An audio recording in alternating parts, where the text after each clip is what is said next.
She's an embarrassment. Grant Whitmore said it with a smile still on his face, as if humiliating his wife was just another line in a speech he had rehearsed. The microphone clipped to his tuxedo carried every word across the ballroom. Nearly 400 guests went silent. Investors stopped talking. Reporters lowered their phones. Even the servers froze beside their silver trays. Aaliyah Brooks stood 10 feet from the stage, holding the revised speech that had just saved Grant from announcing the wrong figures to the city's most powerful developers. For one strange second, she wondered whether she had misheard him. Then Vanessa Cole's voice came through the speakers. "Keep your voice down. She's right behind you." Grant glanced over his shoulder and saw Aaliyah. The color left his face. "Aaliyah, I didn't mean." She looked at the man she had loved for 11 years. The man whose company name glowed 20 feet high behind him. The man wearing the cuff links she had given him when they could barely afford rent. 3 hours earlier, she had rewritten his keynote after Vanessa misplaced the final draft. 20 minutes earlier, she had convinced an angry investor not to leave. 5 minutes earlier, Grant had kissed her cheek and whispered, "I couldn't do this without you." Now the whole room knew what he said when he thought she couldn't hear. Vanessa stepped forward, calm and polished in a white designer suit. "This is being taken out of context," she announced, already speaking like a crisis manager. Grant was referring to the situation, not his wife. Aaliyah stared at her. Vanessa had always been quick with an explanation. Quicker than Grant had ever been with the truth. Grant hurried down from the stage and reached for Aaliyah's arm. His smile had disappeared. "Come with me. We'll talk somewhere private." She pulled her arm away. "Private?" Her voice was quiet, but the microphone caught that too. "You embarrassed me in front of everyone." His jaw tightened. "Not now, Aaliyah." There it was. Not remorse. Not concern. A warning. She looked around the ballroom and saw pity on some faces, curiosity on others. People who had praised Grant's vision all evening were now waiting to see whether his wife would protect him again. She had done it for years. She had corrected his mistakes, softened his temper, written his speeches, and smiled when interviewers called him self-made. Grant leaned closer and spoke through clenched teeth. "Do not ruin this night for me." Something inside Aaliyah became still. She removed her wedding ring slowly. Grant watched it slide from her finger. "What are you doing?" She placed the ring beside his untouched glass of champagne. "Making sure you're never embarrassed by me again." His eyes widened. "Aaliyah, don't be dramatic." She almost laughed. Even now, he needed her reaction to be the problem. She turned toward the ballroom doors. Behind her, Grant called her name once, then again louder. She kept walking. Her heels struck the marble floor with a steady rhythm. At the entrance, she paused, not to look back, but because her phone vibrated in her hand.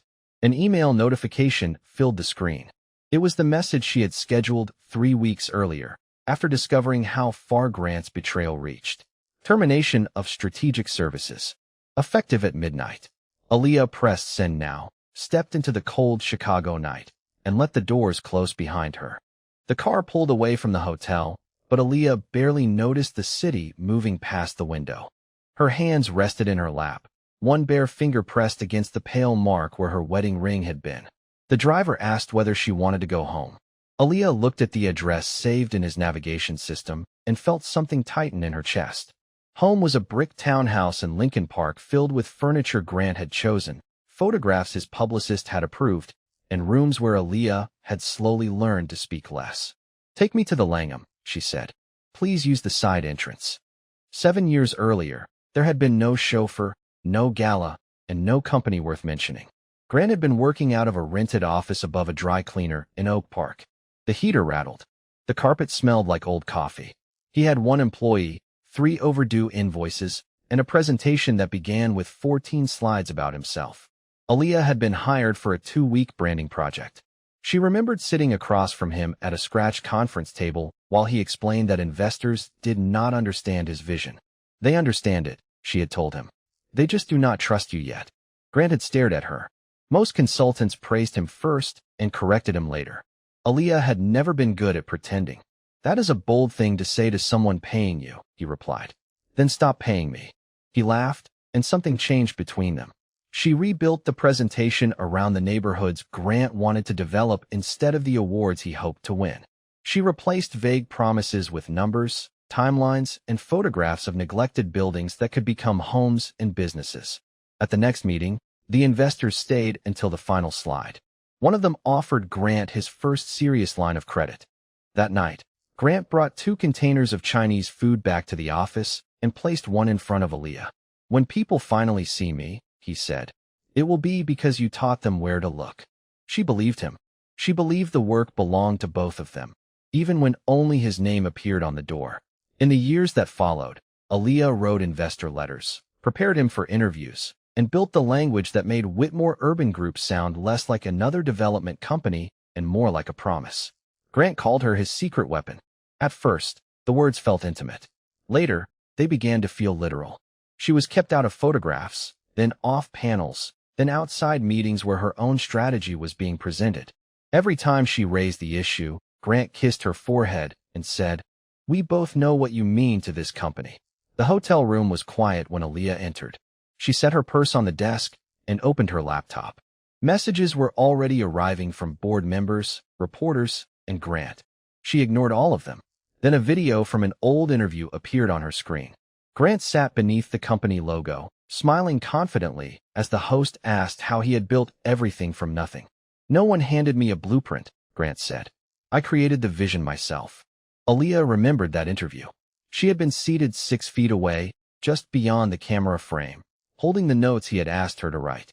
Her phone rang again. This time, the name on the screen was Vanessa Cole. Aaliyah let it ring until it stopped. A second later, a text arrived. "You need to fix what you did tonight before Grant loses everything." Aaliyah read it twice, then opened a folder she had created 3 weeks earlier. Inside were contracts, dated drafts, private emails, and every version of Grant's vision before he started calling it his own. Aaliyah did not sleep. By 2 in the morning, the Chicago skyline had disappeared behind low clouds, and the hotel room was lit only by her laptop. She opened one file after another, watching the pattern form in dates, messages, and revised invitations. Vanessa had not pushed her out all at once. She had done it inch by inch. 18 months earlier, Vanessa had joined Whitmore Urban Group as Director of Communications. On her first day, she arrived 10 minutes early, remembered every board member's name, and complimented Aaliyah's work before anyone introduced them. "Your messaging built this company," Vanessa had said. "I have studied every campaign." It sounded like respect. Aaliyah did not understand then that Vanessa studied people the same way she studied markets. She found the pressure point and pressed gently. At first, the changes seemed harmless. Vanessa suggested Grant attend a real estate conference alone because the audience was more traditional. She asked Aaliyah to avoid correcting him during meetings because investors might read it as tension in their marriage. Before a televised interview, Vanessa looked at Aaliyah's natural curls and said, "The network lighting can be unforgiving. Maybe something sleeker tonight." Aaliyah had stared at her. Vanessa smiled, just thinking about the brand. Grant heard the exchange and said nothing. Later, when Aaliyah told him the comment bothered her, he loosened his tie and sighed. "She is trying to help us. She was talking about my hair. She was talking about presentation. Those are not the same thing." Grant reached for her hand, but his voice had already hardened. "Why does everything have to become a larger issue with you?" That sentence became his favorite door. He used it whenever he wanted the conversation to end.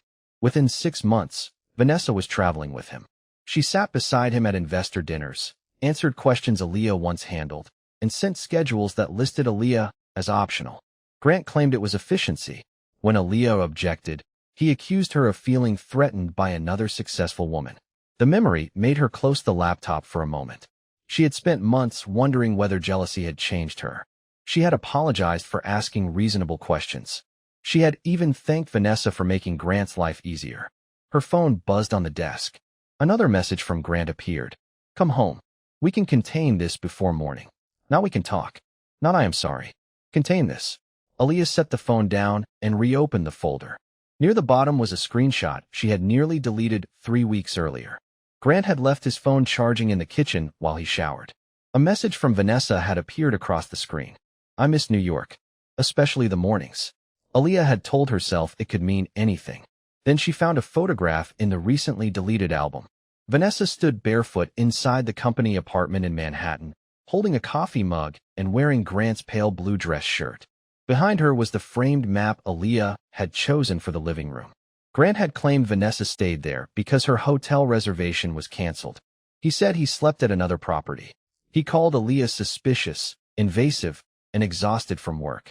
She had wanted to believe him badly enough to doubt herself. Now, alone in the hotel room, she enlarged the photograph. In the mirror behind Vanessa, Grant was visible holding the phone. Aaliyah's breath stopped. The picture had not been sent to him. He had taken it. Aaliyah stared at the reflection in the photograph until the room around her seemed to disappear.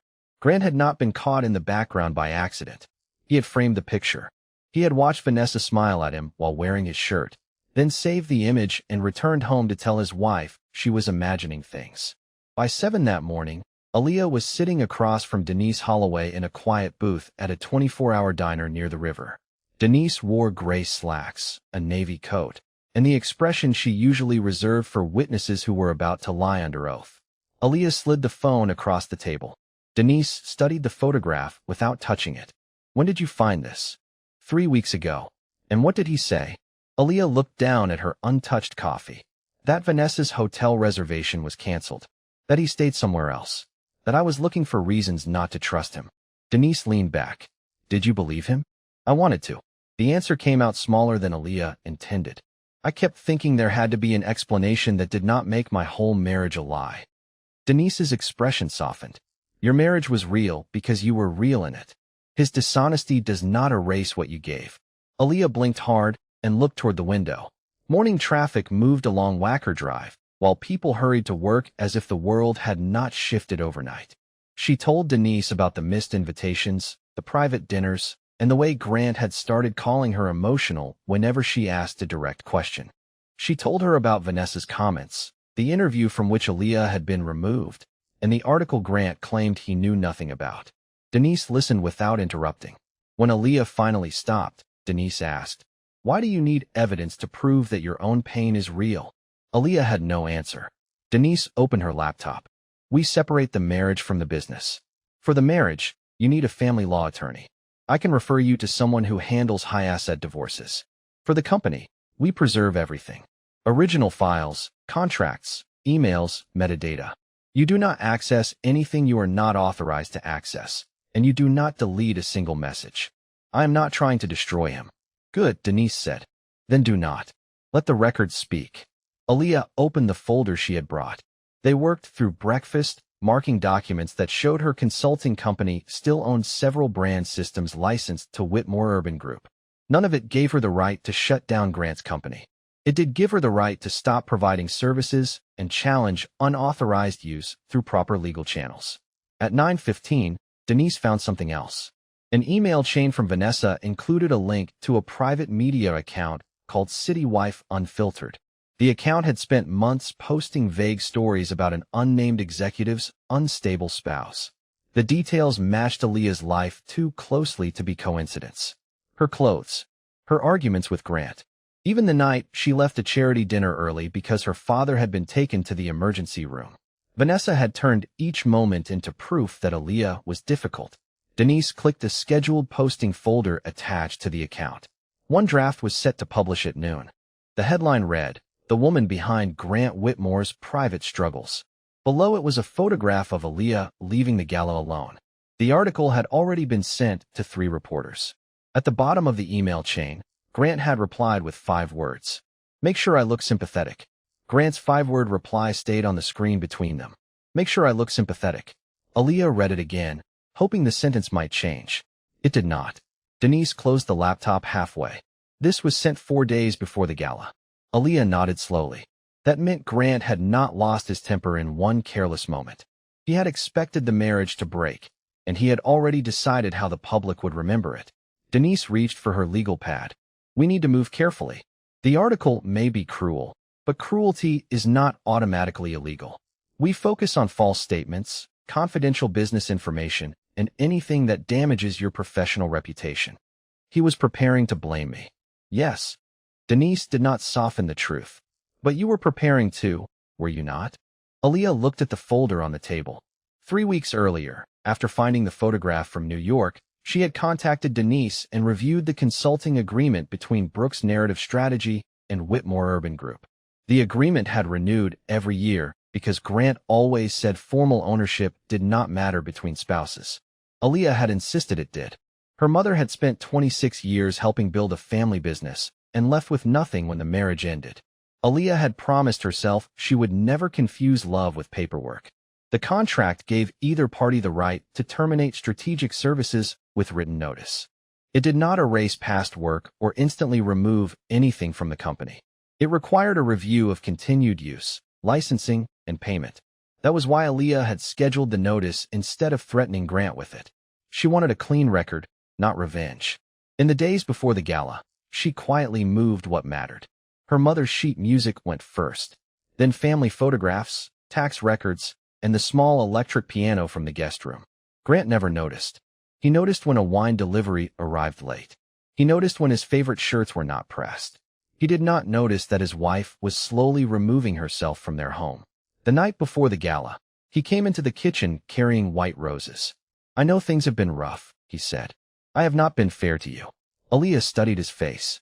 "Are you apologizing for Vanessa?" His eyes shifted toward the counter.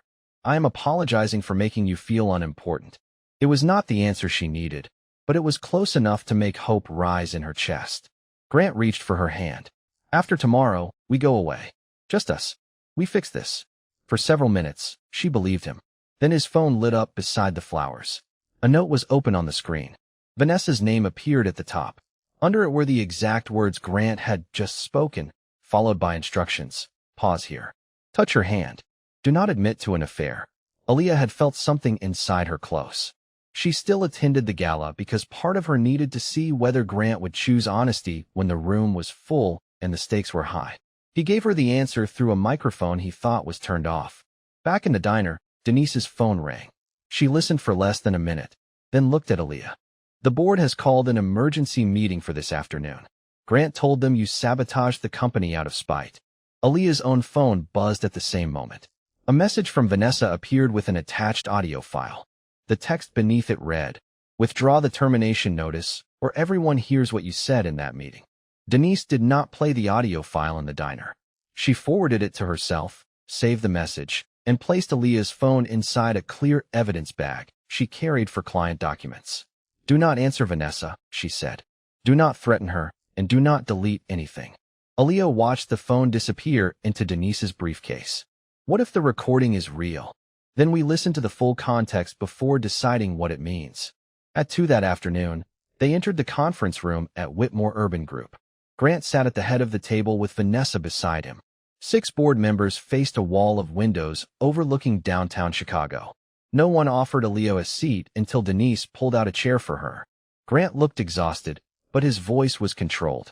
Aaliyah terminated essential services without warning. She knew it could disrupt investor communications and damage ongoing projects. Denise opened a folder. "The agreement allows termination with written notice. It does not shut down your company, and my client has not blocked access to existing materials. Your legal team received the notice last night." One board member turned to Grant. "You told us the website had been taken offline." "It could be," Grant said. "That is not what she did," Denise replied. Vanessa leaned forward. "This is not only about the contract. Aaliyah has been making threats for months." She placed a small speaker on the table and pressed play. Aaliyah's recorded voice filled the room. "If the city asks questions, we keep the language simple.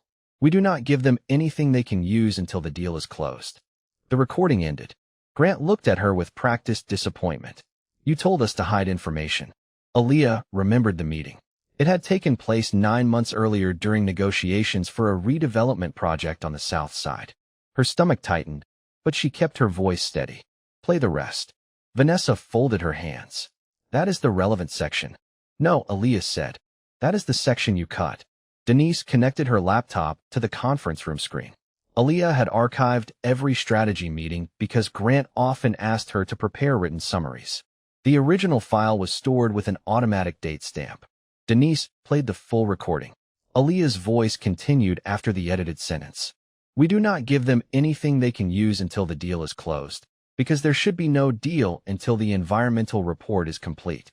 If the soil is unsafe, we disclose it, we pause the project, and we protect the residents. No exceptions." Silence settled over the table. The board chair looked at Vanessa. Where did your version come from? Vanessa's confidence slipped for the first time. I received it from an internal source. Which source? She did not answer. Grant stared at the screen, then at Vanessa. Aaliyah saw the moment he understood that the person he had trusted to control the story had created evidence against his own wife. Denise distributed copies of the contracts, email chains, and scheduled article. My client is not asking this board to believe her feelings. She is providing records. Grant's face tightened. Aaliyah, we should discuss this privately. That is how you kept changing the truth, she said. Private conversations. No witnesses. No record. The board chair called for a closed executive session and asked Grant and Vanessa to leave. Aaliyah stood as well, but the chair stopped her. Mrs. Whitmore, we have one more question. How much of the company's public strategy did you create? Before she could answer, Denise placed a second folder on the table. Inside were 7 years of dated drafts, licensing agreements, and payments routed through Aaliyah's consulting firm. Grant looked back from the doorway. For the first time, he seemed afraid of the answer. The board kept Aaliyah in the conference room for nearly an hour. She answered every question with dates, contracts, and copies of work that still carried the original file history. She did not exaggerate her role. She did not need to. By the time Denise closed the last folder, the board understood that Grant had not built the company alone. Aaliyah had shaped its voice, repaired its mistakes, and protected its reputation long before Vanessa arrived. The board chair removed his glasses. Mrs. Whitmore, did your husband knowingly present your work as his own? Aaliyah looked through the glass wall. Grant stood near the elevators, speaking sharply into his phone, while Vanessa kept several feet between them. He knew where the work came from, Aaliyah said. What he told other people was his choice. The board asked her to wait downstairs while they met with Grant and Vanessa separately. In the lobby, Denise bought 2 bottles of water from the cafe and handed one to her. You did well. I feel sick. Those things can both be true. Aaliyah twisted the cap, but did not drink. Employees crossed the marble floor, pretending not to stare. The company had once felt like a second home. Now she could see how much of that feeling had depended on her cleaning up problems no one else noticed.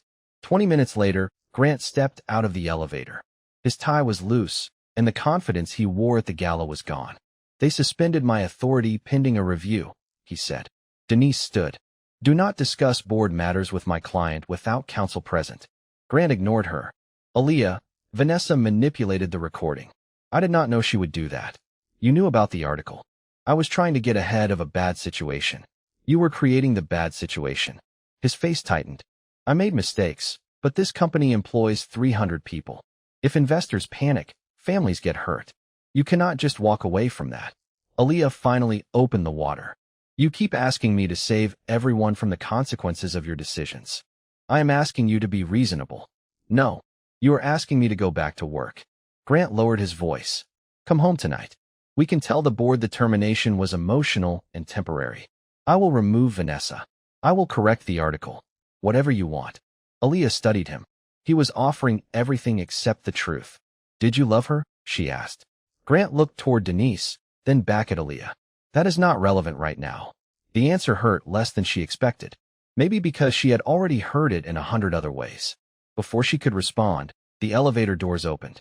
Vanessa walked out carrying a cardboard box filled with framed photographs and office supplies. Her expression was calm, almost amused. They terminated me, she said. Grant turned on her. You altered evidence. I protected the company the way you asked me to. She glanced at Aaliyah. The difference is, I kept proof. Denise immediately stepped between the conversation and the elevator. Any communication should go through counsel. Vanessa smiled. That is exactly what my attorney said. She reached into the box and placed a sealed envelope on the lobby table. Grant's name was written across the front. You promised me equity after the Southside deal closed, she said. Then you tried to make me the only liar in the room. Grant went still. Vanessa walked toward the revolving doors, then looked back at Aaliyah. You think that recording was my insurance policy? It was not. After she left, Grant tore open the envelope. Inside was a copy of a federal subpoena addressed to Vanessa Cole, along with a handwritten note. They want the original files, Grant. All of them. Grant read the subpoena twice before looking up. This cannot be real. Denise did not touch the document. Do not assume anything. Your attorney should verify it and respond through the proper channel. The lobby suddenly felt too bright. Employees moved past the glass doors, pretending not to watch, while Grant stood with the envelope shaking slightly in his hand. Aaliyah had seen him angry, charming, defensive, and cold. She had never seen him afraid. "What original files?" she asked. Grant folded the paper. "It is probably about the South Side project." "Probably." His eyes moved toward Denise. There were questions about the environmental review. Nothing illegal happened. Aaliyah remembered the meeting Vanessa had edited. She remembered insisting that the development pause until the soil testing was complete. Grant had called her cautious. Vanessa had called her difficult. 2 weeks later, Grant announced the deal was moving forward. Did the city receive the complete report? Aaliyah asked. "I do not know every document that was submitted. You signed the final application. My legal team handled it." Denise stepped closer. "Aaliyah, this is not the place to question him. You should not discuss the project without your own attorney present." Grant looked at his wife as if Denise had not spoken. "You were in those meetings. If investigators call you, you need to explain that I never asked anyone to hide anything." Aaliyah stared at him. "Is that true?" He hesitated. "Just long enough. I need you to remember the company has hundreds of employees." "That is not what I asked." Grant lowered his voice. "Vanessa is trying to protect herself. She will twist every conversation. The way you let her twist mine?" He looked away. By evening, Aaliyah was back at the hotel with Denise and a white-collar defense attorney named Rachel Kim. Rachel explained that a subpoena did not prove anyone had committed a crime. It meant federal investigators wanted records or testimony. Aaliyah's job was simple: preserve everything, answer truthfully, and avoid coordinating stories with Grant. "Do not contact Vanessa," Rachel said. "Do not compare memories with your husband. If anyone asks you to delete, alter, or withhold documents, tell me immediately." Aaliyah nodded. For the first time in days, the next step felt clear. At 9:30, Grant arrived at the hotel. He waited in the lobby until Aaliyah agreed to speak with him beside the fireplace, where other guests were still present. His eyes were red from exhaustion. "I told the board about Vanessa," he said. "The affair, the article, everything." Aaliyah said nothing. "I was wrong," he continued. "Not because I got caught. I was wrong before that. I made you invisible because I was afraid people would see how much I depended on you." It was the closest he had come to an honest apology. Then he ruined it. "But I need your help with the investigators." Aaliyah almost smiled. "There you are." Grant flinched. "I am not asking you to lie. You are asking me to stand beside you so the truth looks less dangerous." He sat back. "What do you want from me?" "Nothing." The word landed harder than anger. The next morning, Aaliyah turned over her archived files through Rachel. Among them was the complete environmental report, attached to an email she had sent Grant 9 months earlier. His reply contained one sentence: "Delay disclosure until financing closes." Rachel read it silently, then looked at Aaliyah. "This may become important." Before Aaliyah could answer, Denise called. The board had permanently removed Grant as chief executive officer. Vanessa had agreed to cooperate with investigators. And a major national firm wanted to hire the strategist whose work had built Whitmore Urban Group's reputation. Aaliyah looked at the unsigned divorce papers on the desk. At the bottom, Grant had added a handwritten note. "I finally understand that letting you go is the first honest thing I can do for you." She picked up a pen, but before signing, she opened the offer from the national firm. The salary was impressive. The title was better. Then she reached the final page and saw the name they planned to place above the new division: Brooks Narrative Strategy. 1 year later, Aaliyah stood behind a curtain at the Chicago Civic Forum and listened as the host introduced Brooks Narrative Strategy to a room filled with business leaders, reporters, and young entrepreneurs. The national firm had offered to absorb her company. She had declined. Instead, she accepted a partnership that gave her funding, independence, and ownership of her name. For the first time, she was not standing 6 feet outside someone else's camera frame. The screen behind the stage carried 2 words in white letters: Aaliyah Brooks. Her father, Malcolm, sat in the front row wearing the Navy suit she had bought him for his retirement dinner. Denise sat beside him, already wiping at her eyes while pretending to check her phone. Aaliyah smiled. The past year had not been a clean rise from heartbreak to victory. There had been depositions, legal invoices, quiet nights in a rented apartment, and mornings when she missed Grant before remembering who she had become around him. Federal investigators eventually closed the inquiry without charging Aaliyah. The records showed she had argued for disclosure and preserved the complete report. Grant accepted responsibility for delaying it, paid a civil penalty, and was barred from serving as an officer of a public company for several years. Vanessa cooperated with investigators and faced consequences for altering records. None of it felt like celebration. It felt like truth finally reaching the people who had spent years running from it. 3 weeks before the conference, Aaliyah and Grant met at the Lincoln Park townhouse to sign the final sale documents. The rooms were empty. Their footsteps echoed where photographs had once hung. Grant looked older, but calmer. "I started therapy," he said. "Not because I expected to change anything between us." Aaliyah placed her copy of the closing papers into her bag. "Good." He nodded toward the wall where his first company award had been displayed. "I used to think success meant nobody could see how much help I needed." "So you hid the person helping you." "I did worse than that. I made you feel ashamed for noticing." Aaliyah looked at him for a long moment. This was not the polished apology Vanessa had written. There was no audience and nothing left for him to recover. "I believe you understand now," she said. Hope moved across his face, but she continued. "Understanding does not rebuild what you chose to break." His eyes lowered. "I know." He handed her the last key. She left it on the kitchen counter. Now, as the host called her name, Aaliyah stepped onto the stage. The applause rose around her, but she did not rush to speak. She looked at the screen, then at the people who had come to hear her ideas under her own name. During the interview, the host asked, "Do you regret leaving that night?" The room became still. Aaliyah thought of the ring beside the champagne glass, the hotel room, and every version of herself that had mistaken endurance for love. "I did not leave because I stopped loving him," she said. "I left because I finally understood that loving someone should not require abandoning yourself." Malcolm stood first, then Denise. Within seconds, the entire room was on its feet. Aaliyah did not look toward the doors to see who might be watching. She faced forward as her name filled the screen behind her, no longer hidden beneath anyone else's. And for the first time in years, walking away did not feel like losing a life. It felt like entering her own.